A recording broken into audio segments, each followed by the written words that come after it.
Suprarrenal, rapidito, esto sí ya. ¿Qué hora, chicos? ¿Qué hora es? Una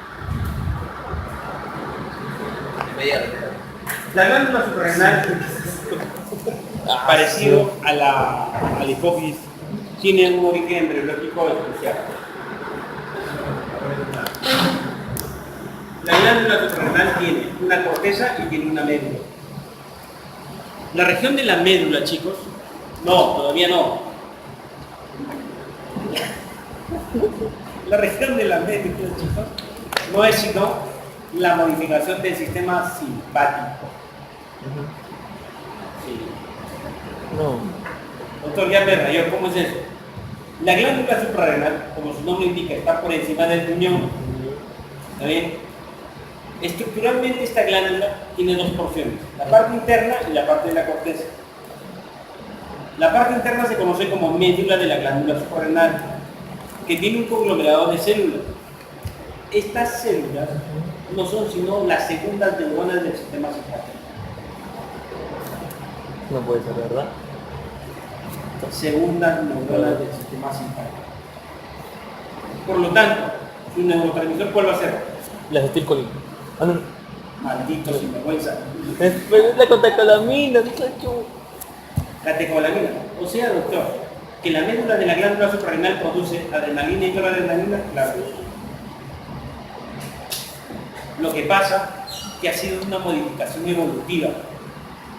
Ya no mantiene la morfología de segunda neurona, sino mantiene otra morfología, pero la actividad interna sí lo mantiene. Ahora ya no se llama segunda neurona, se llama célula cromafina. Evolucionó. Célula cromafina. Sí. ¿Ya? Entonces, las glándulas suprarrenales, la regulación de la respuesta adaptativa al estrés, al mantenimiento del agua corporal y al control de la presión sanguínea. Doctor, ¿de eso se encargan las glándulas suprarrenales? Sí. ¿Del estrés a través de qué? A través, dijimos, del cortisol. ¿Del mantenimiento del agua? ¿A través de qué, de qué hormona? Hidro, no me acuerdo qué más. No, hormona antidiurética. ADH. ¿No? Sí, es la hidro, no me acuerdo qué más. ¿No? La hormona antidiurética es por el otro núcleo. Ah, tiene sí. Mantenimiento de agua. Aldosterona. Terona. No se confundan. No se confundan. La ADH es del supraóptico, el supraventricular y es a nivel renal. Acá también, pero el agua corporal se mantiene a través de la aldosterona. En cambio, el control de la presión sanguínea a través del sistema renina-angiotensina aldosterona. ¿Está bien? Si la presión baja, ¿qué hace el sistema? Listo. De sencillo. Ubicación anatómica ya no les pregunto, se están cansados. Hierro. Por encima del riñón. Retro, Peridoneo. fundamentalmente retroperineal. ¿Qué arterias lo ligan? No, la arteria suprarrenal. La arteria suprarrenal, sí. Y el origen de las tres no es la misma. De la superior y de la media es un origen, La del inferior es otro origen. Eso para los anatomistas. Y mire, acá, esto es la glándula suprarrenal, mire acá hay una corteza, aquí hay una médula. Mejor dicho, las glándulas suprarrenales están situadas en el foro superior de cada riñón y representan dos glándulas endocrinas distintas y bien diferenciadas. La corteza suprarrenal de origen mesodérmico sintetiza hormonas esteroideas, mientras que la médula suprarrenal de origen ectodérmico sintetiza y almacena y sintetiza catecolamina. Y dijimos que es una modificación de la segunda neurona del sistema Nervioso. simpático. Características de la glándula suprarrenal: la arquitectura, aporte sanguíneo y el mecanismo enzimático. En el aporte sanguíneo, acá hay una situación peculiar. La perfusión sanguínea se efectúa de la corteza externa hacia la central, lo cual no ocurría en los islotes de Langerhans. En los islotes era de adentro hacia afuera. Acá es de afuera hacia adentro. Las glándulas suprarrenales son pequeñas en promedio, de 3 a 5 centímetros de longitud y de 1.5 a 2.5 gramos de peso. Además, el 90% del peso de la glándula suprarrenal corresponde a la corteza. Y además, la glándula está muy vascularizada. La sangre venosa drena a través de una vena central a la vena renal en el lado izquierdo y a la cava inferior en el lado derecho. Eso es anatomía básica. Eso es anatomía básica. La secreción de glicocorticoides, andrógenos, está regulada por factores hipotalámicos e hipofisarios. La producción de aldosterona está controlada por un sistema implicado y multifactorial, cuyos componentes importantes son el sistema renina-angiotensina, que ya dijimos. Acá está, miren, el sistema simpático. La inervación de la glándula corre a cargo de las ramas del plexo ciliaco y el plexo renal, que entra por el borde externo y por debajo respectivamente. Esto es la cadena ganglionar del simpático. Resumen de lo que habíamos dicho, miren.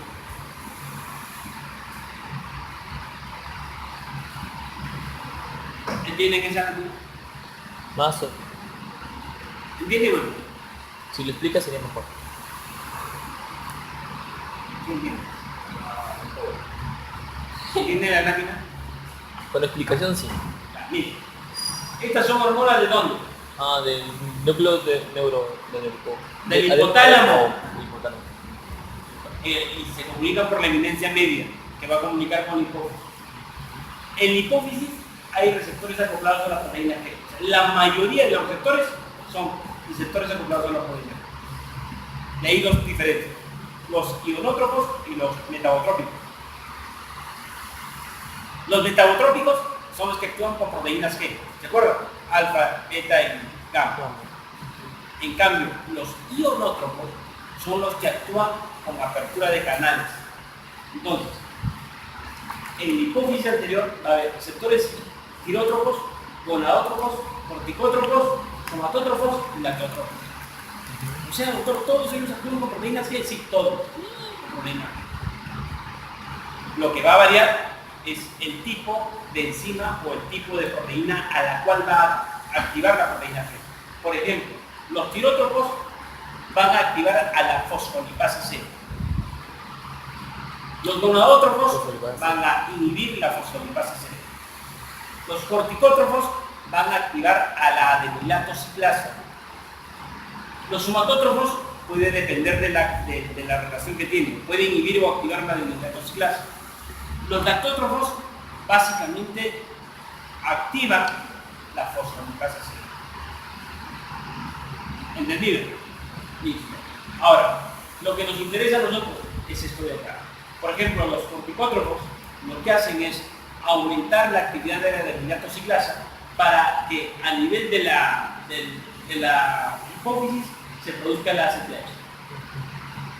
Y esta va a actuar en células blancas. En células blancas que tenemos también receptores acoplados a proteínas G, pero que básicamente van a actuar sobre la adenilato ciclasa, casi todo. ¿Me entendieron ahora? Deja de estar pensando en el peor del gallo. ¿Me entendieron ahora?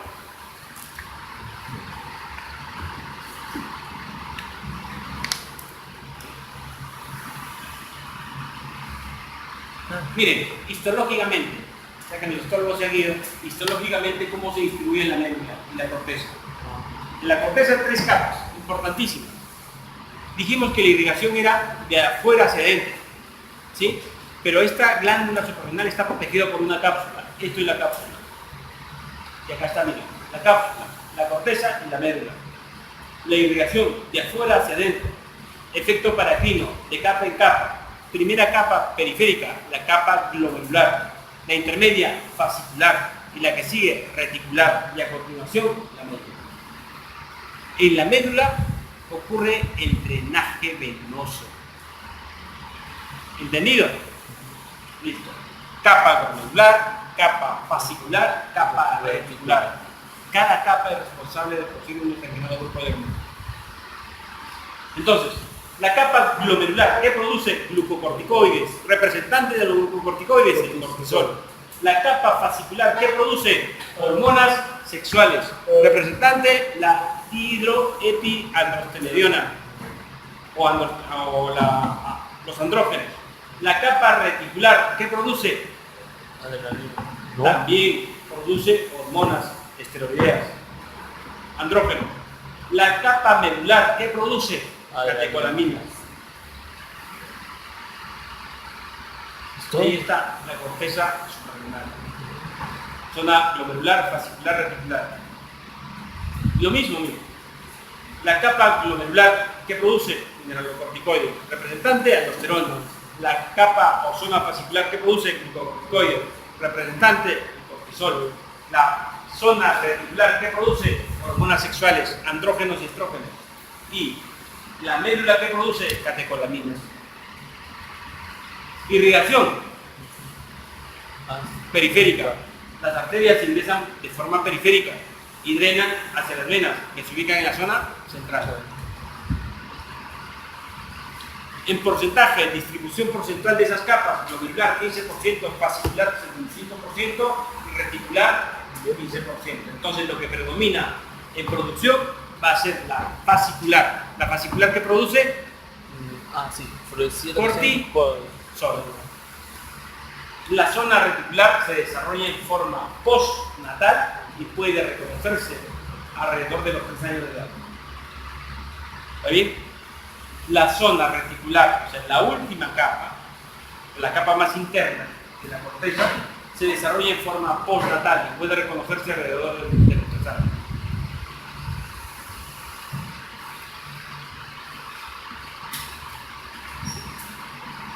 Modificaciones en relación a la presencia de ACTH en las capas. Recuerden que ACTH se produce ¿en dónde? En el hipófisis. Si la ACTH está disminuida, ¿qué pasa con la glomerular? ¿Qué pasa con la fascicular? Se atrofia. ¿Qué pasa con la reticular? Se atrofia. Resumen, si la ACTH está disminuida, las capas de la corteza de la glándula suprarrenal se atrofian. En cambio, si la ACTH está incrementada, las capas de la corteza de la glándula suprarrenal, básicamente las que van a sufrir son la fascicular y la reticular. ¿Qué pasa en la fascicular? Hipertrofia e hiperplasia, con disminución del contenido lipídico. En cambio, en la zona reticular, ¿qué va a pasar? Hipertrofia, hiperplasia y extensión superficial. O sea, va a predominar la fase reticular. ¿Y qué produce la reticular? Eso producía lo que viene a ser no sexuales. Andrógenos.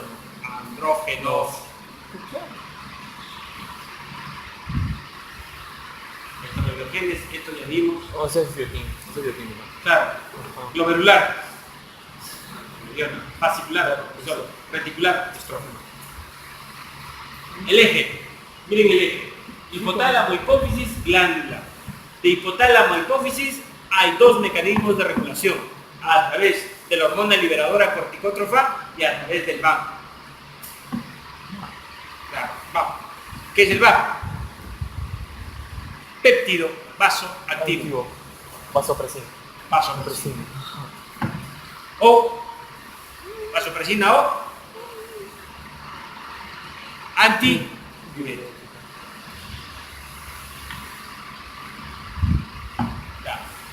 ¿Y de ahí qué pasa? Se libera la ACTH y la ACTH ejerce efecto sobre la corteza. Dijimos que lo que predominaba era la capa intermedia en la corteza y la capa intermedia que producía el cortisol. Por lo tanto, la hormona representativa de la glándula suprarrenal, ¿cuál es? El cortisol. El cortisol es el que va a regular por mecanismo de feedback hacia hipotálamo y hacia hipófisis.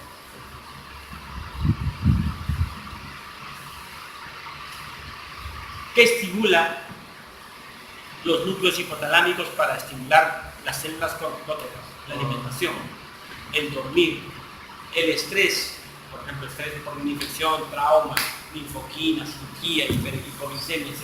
La ansiedad, la depresión, la acetilcolina, el gamma aminobutírico, la serotonina, la noradrenalina, las endorfinas, todas ellas, chicos, van a estimular esos núcleos hipotalámicos. Y al estimularlos, ¿qué van a hacer? Van a liberar hormonas hacia la hemipófisis. O sea, van a liberar ¿qué cosa? La hormona liberadora de corticotrofina.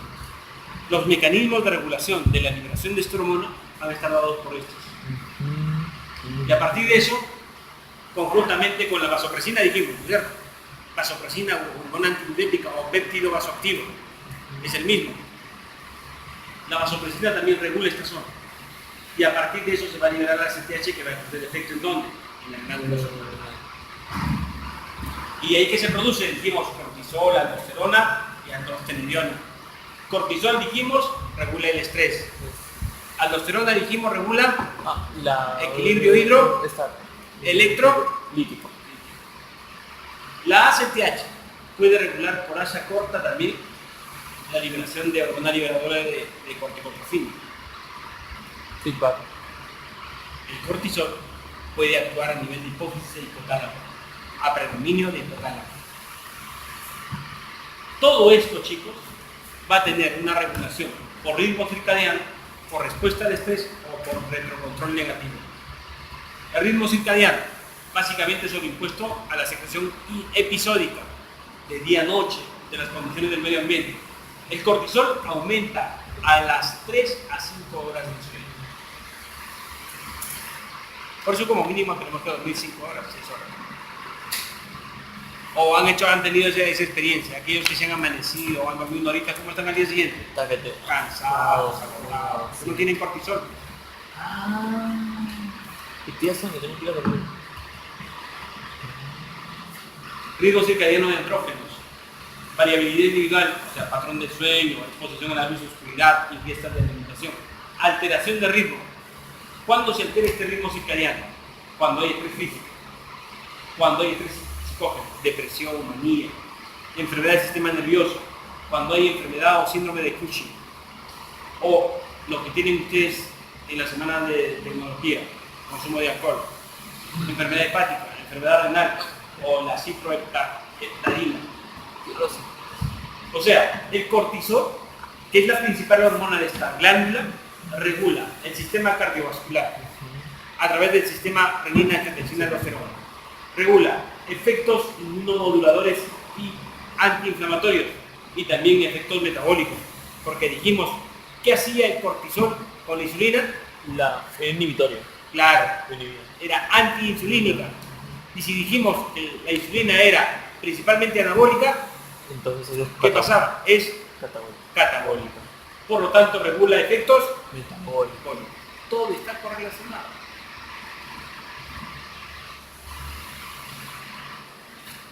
Regulación neuroendocrina de la CTH.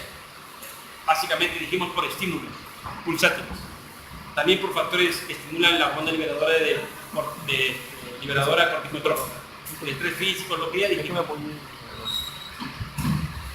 Los niveles fisiológicos de cortisol no inhiben la respuesta a CTH al estrés. Los glucocorticoides exógenos inhiben respuesta a estrés. Ahí está el sistema renina-angiotensina-aldosterona. Eso también lo van a ver nada. Pero mira, cuando la presión está baja o hay hipoperfusión sanguínea al riñón, se produce la renina.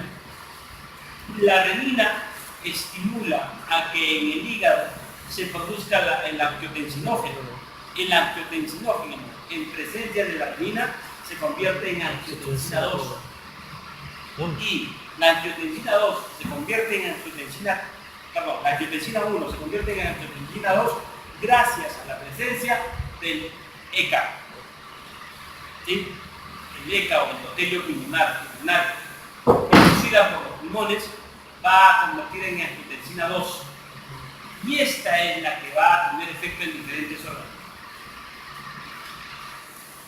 Nuevamente, ¿cuál es la actividad de cada grupo hormonal? Por ejemplo, dijimos la aldosterona. ¿Qué hacía? Induce reabsorción de sodio y potasio, por lo tanto regula el equilibrio hidroelectrolítico. Mantiene la presión arterial. ¿El cortisol qué hace? Aumenta la producción de glucosa. ¿Qué hacía la insulina? Quita glucosa de la sangre. Hipoglucemia. Aumenta la lipólisis y la lipogénesis. Interviene en el crecimiento. Ayuda a la formación de proteínas estructurales. Ayuda al calcio y a pegarse en el hueso. cortisol y adipamina. Miren, el cortisol, si nosotros evaluamos las 24 horas del día, acá es AM, que es PM, acá es 8 AM, este es 4 AM, o sea, esto es la madrugada. Si te cuento a las 12 de la noche, y hasta las 8 AM, miren cómo el cortisol ha ido incrementándose.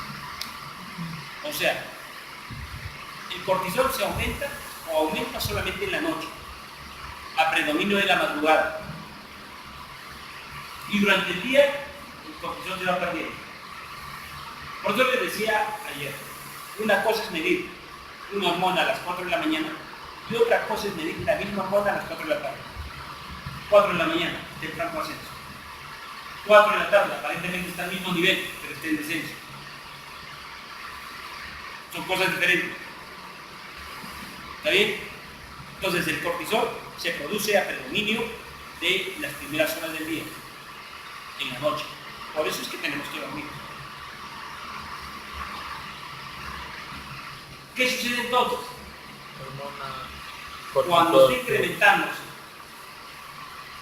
el cortisol, ¿qué está pasando? Hay una retroalimentación menos eficaz. Pero cuando el cortisol disminuye, hay una retroalimentación eficaz, o sea, se bloquea eficazmente.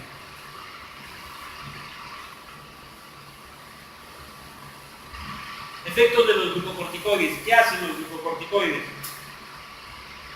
Como el cortisol es de respuesta al estrés, en el estrés que necesitamos, más energía, más calor. ¿No es cierto? Por lo tanto, hacemos gluconeogénesis.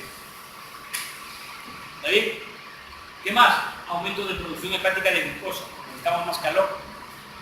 Disminuye la captación y metabolismo de la glucosa muscular, disminuye la síntesis de proteína muscular y aumenta la liberación de aminoácidos. Aumenta la lipólisis en el tejido adiposo. Los glucocorticoides también hacen efectos metabólicos, como por ejemplo, inhibición de los fibroblastos, el colágeno y el tejido conectivo, inhibición de la formación ósea, estimulación de recepción ósea, o sea, aumento de los osteoclastos. Potencia la acción de la paratormona y vitamina D en el hueso. Reduce absorción intestinal de calcio, aumenta excreción urinaria de calcio. Los glucocorticoides ejercen efecto metabólicamente en las macromoléculas, en proteínas, glúcidos y lípidos. En proteínas aceleran su catabolismo, en los glúcidos aumentan la gluconeogénesis, en los lípidos aumentan la liberación de lípidos, o sea, la lipólisis y liberación de ácidos grasos libres.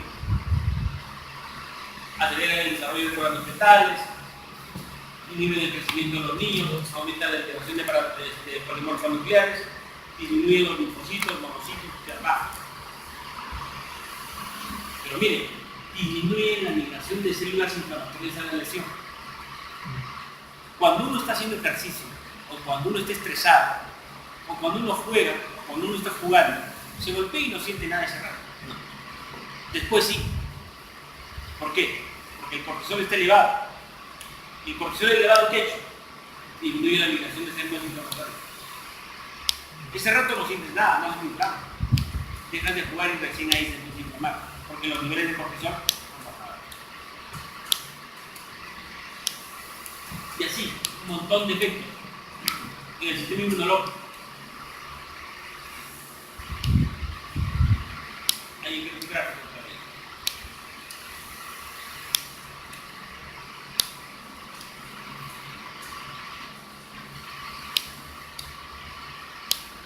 Hay un gráfico.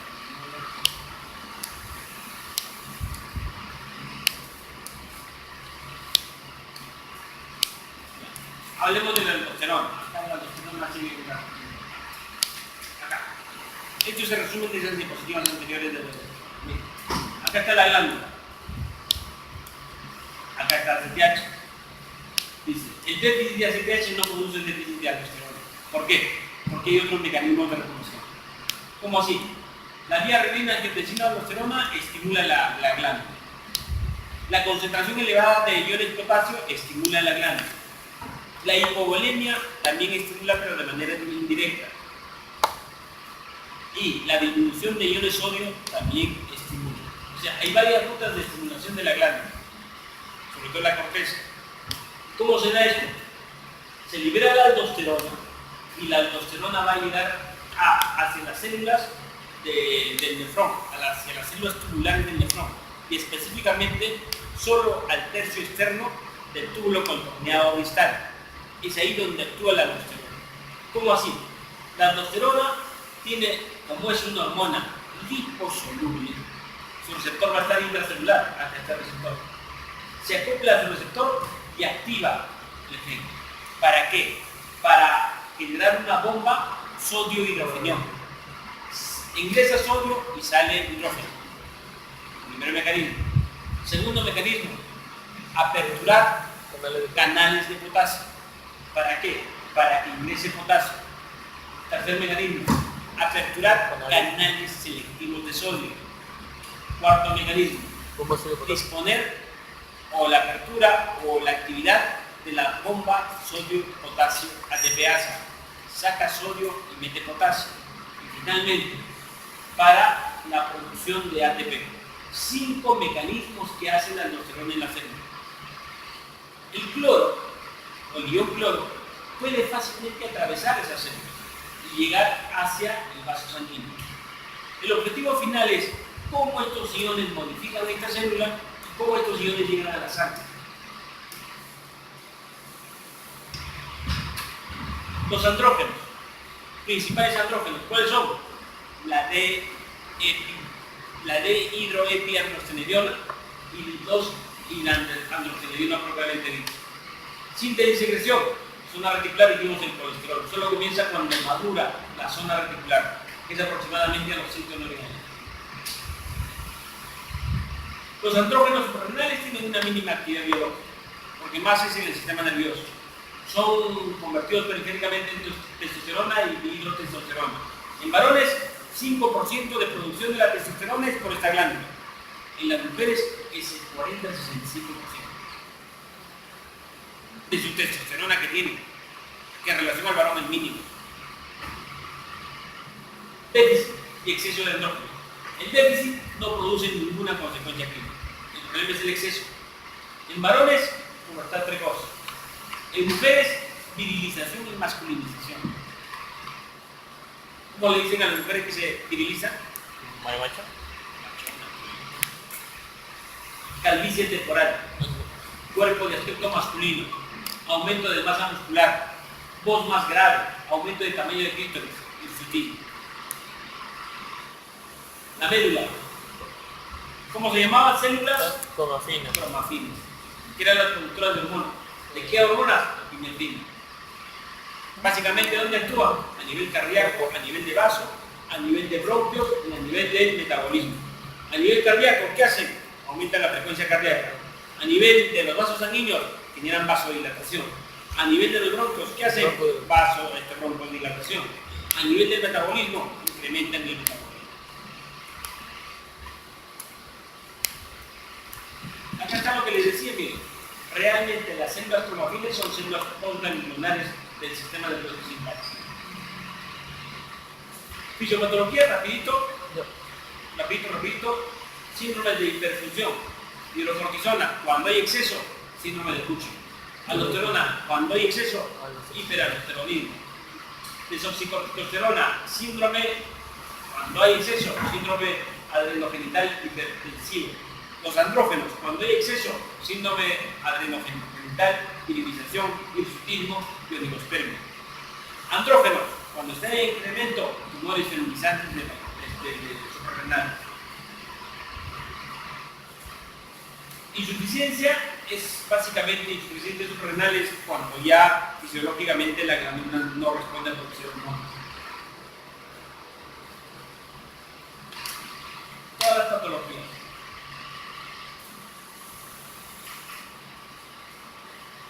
Insuficiencia suprarrenal crónica secundaria es hipopituitarismo, deficiencia aislada de ACTH, suspensión aguda del tratamiento de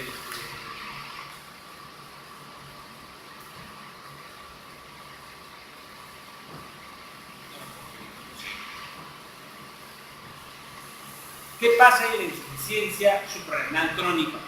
¿Cuál es su cuadro clínico? Baja de peso, anorexia, astenia, hipotensión, apetencia por la sal, diarrea, dolor abdominal, amenorrea, pérdida de vello axilar, eosinofilia, hiponatremia e hipercalemia. Esas son patologías.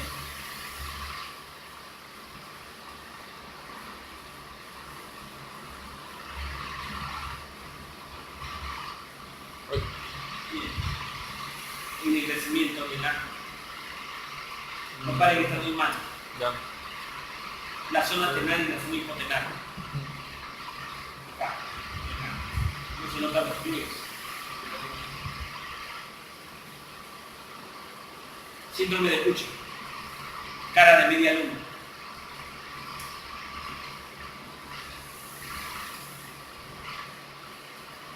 Desarrollo de abdomen, como de los batracios, con abundante estría. Estrías. Justo ya es fisiopatología, ya ustedes ya Luego se hace fisiopato. de esto a esto, hay una